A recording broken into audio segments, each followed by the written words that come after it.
দুর্ভাগ্যজনকভাবে এখন যে ষড়যন্ত্র শুরু হয়েছে সেখানে সেনাবাহিনীকেও জড়িত করা হয়েছে।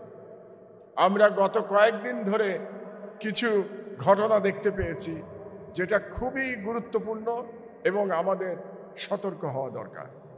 যেমন সেনাপ্রধানের একটি বক্তব্য চারিদিকে লিক হয়েছে যে তিনি নাকি একটি অনুষ্ঠানে জেনারেলদের মধ্যে বক্তব্য দিয়েছেন, এবং সেই বক্তব্য আমরা যে সোশ্যাল মিডিয়ায় দেখতে পেয়েছি সেখানে পরিষ্কার দেখা গেছে যে তার যে বক্তব্যের সারসংক্ষেপ সেটা ছড়িয়ে দেওয়া হয়েছে ইচ্ছাকৃতভাবে সোশ্যাল মিডিয়া। কারণ তিনি যখন বক্তব্য দিয়েছিলেন সেখানে কোনো মিডিয়া উপস্থিত ছিল না, সেখানে সেনাবাহিনীর বাইরে কেউ ছিল না। তাহলে এটা উদ্দেশ্য প্রণোদিতভাবে তার বক্তব্য ছড়িয়ে দেওয়া হয়েছে, এবং এটা ছড়িয়ে যদি দেওয়া হয়ে থাকে তাহলে ক্যান্টনমেন্ট থেকেই ছড়িয়ে দেওয়া হয়েছে। এখন আমাদের চিন্তা করতে হবে যে কি উদ্দেশ্যে এটা ছড়িয়ে দেওয়া হয়েছে।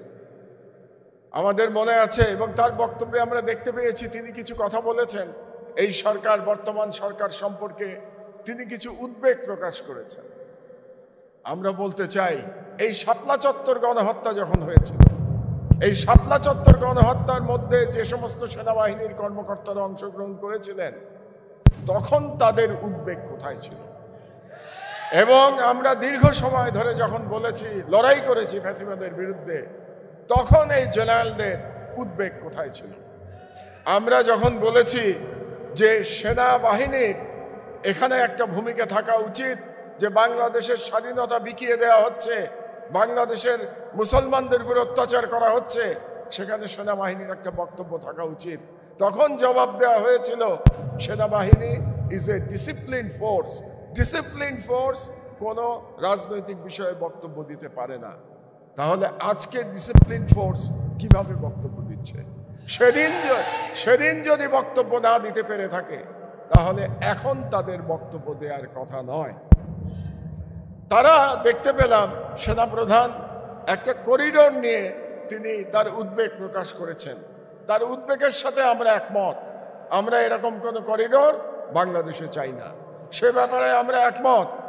এমন কোনো করিডোর আমরা চাই না যে করিডোরের মাধ্যমে বাংলাদেশের স্বাধীনতা হুমকির মুখে পড়বে।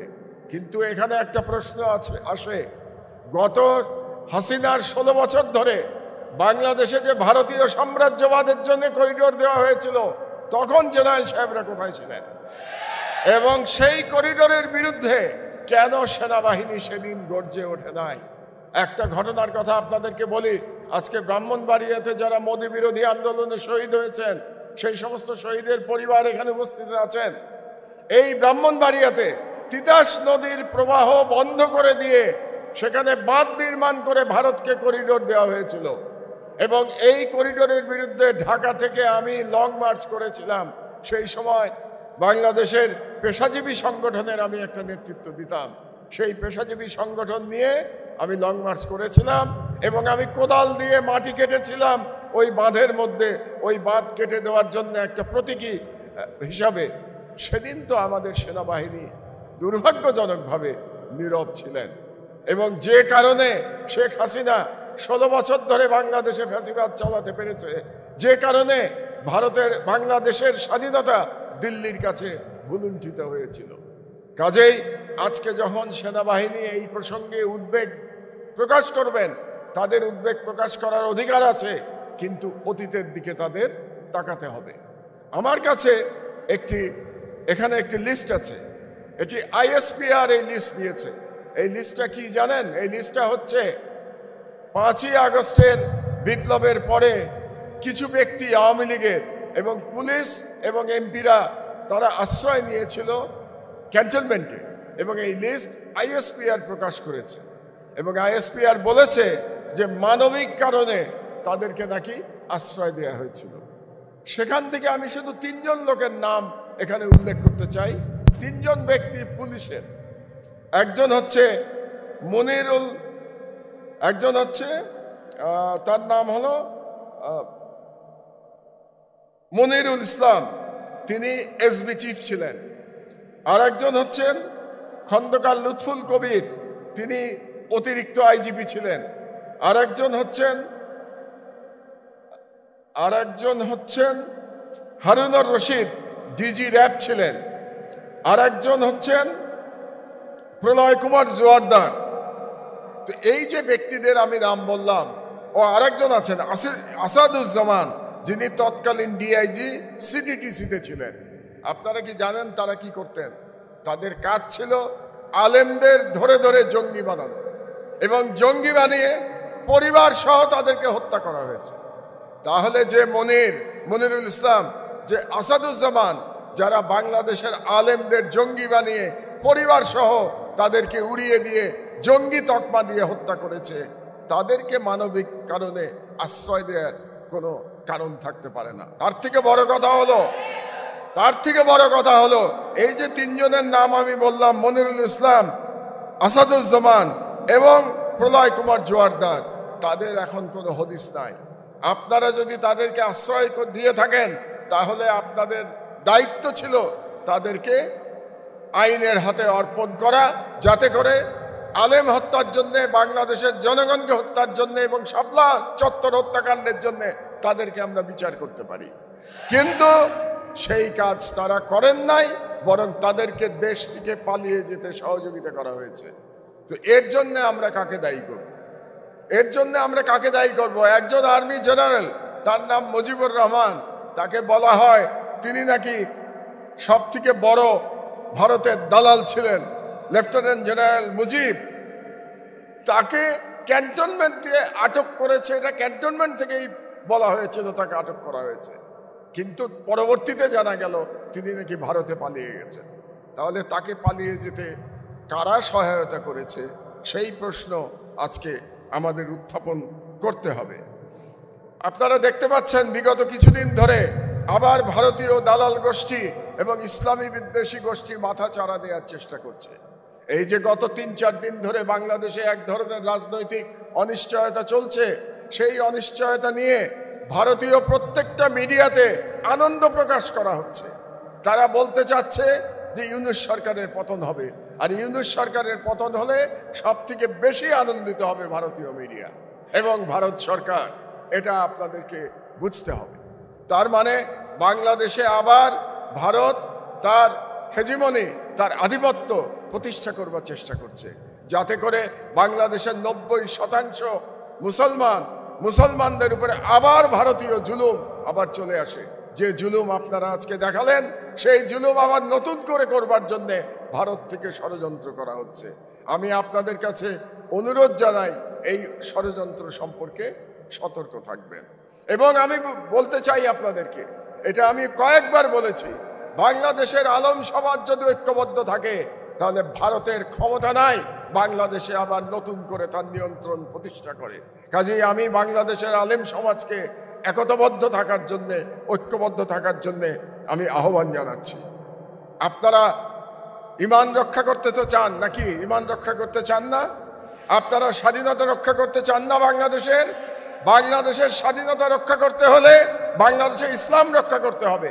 বাংলাদেশের ইসলাম এবং স্বাধীনতা অঙ্গাঙ্গি।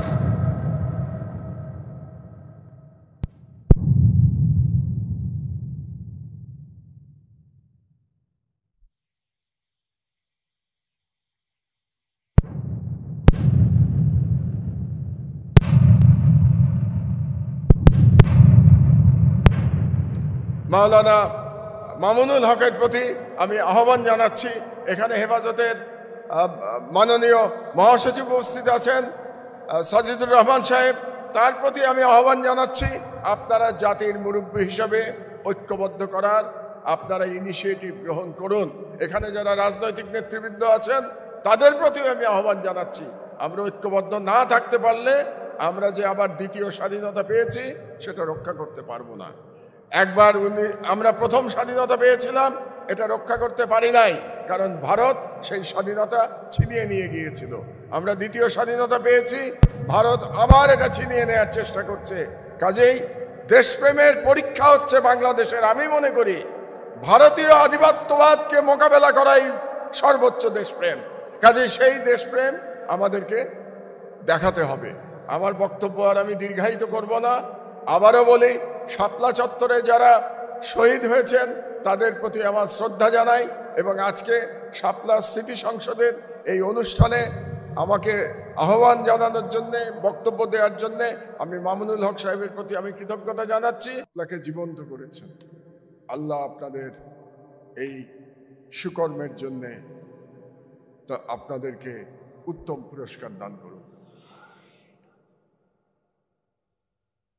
আমি সেই সঙ্গে শাপলা চত্বরে এবং পরবর্তীতে মোদী বিরোধী আন্দোলনে যারা শহীদ হয়েছেন তাদের আত্মার মাগফিরাত কামনা করছি এবং মহান আল্লাহ তাআলার কাছে কায় মনোবাক্যে প্রার্থনা করছি যেন তাদের সকলকে শহীদের মর্যাদা দেয়া হয় এবং তাদের পরিবারের প্রতি আমার সালাম জানাচ্ছি।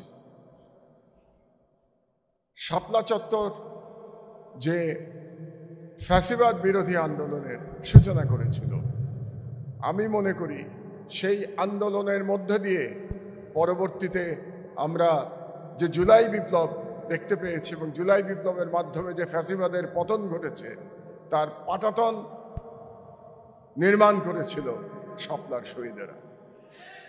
কারণ সেই দিন যদি শাপলার শহীদেরা তাদের জীবনের বিনিময়ে বাংলাদেশের ইসলাম এবং বাংলাদেশের রাষ্ট্র এবং বাঙালি মুসলমানকে হেফাজত না করতেন, তাহলে হয়তোবা আমরা 24-এর মহান বিপ্লবে আমরা জালিম ফ্যাসিস্ট শেখ হাসিনাকে পরাভূত করতে সক্ষম হতাম না।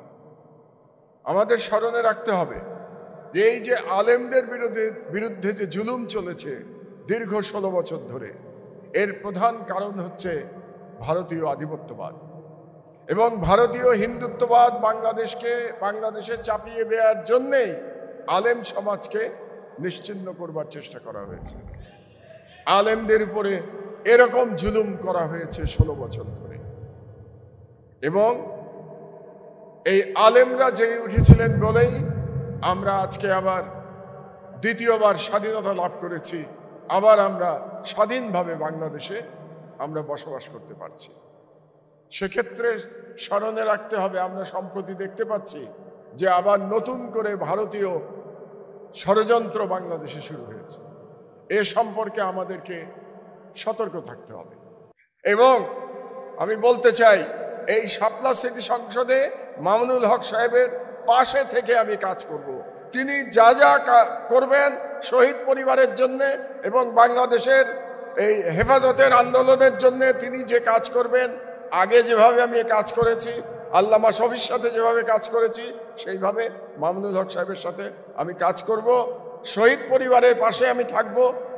এই কথা দিয়ে আমি আমার বক্তব্য শেষ করছি। আল্লাহ হাফেজ।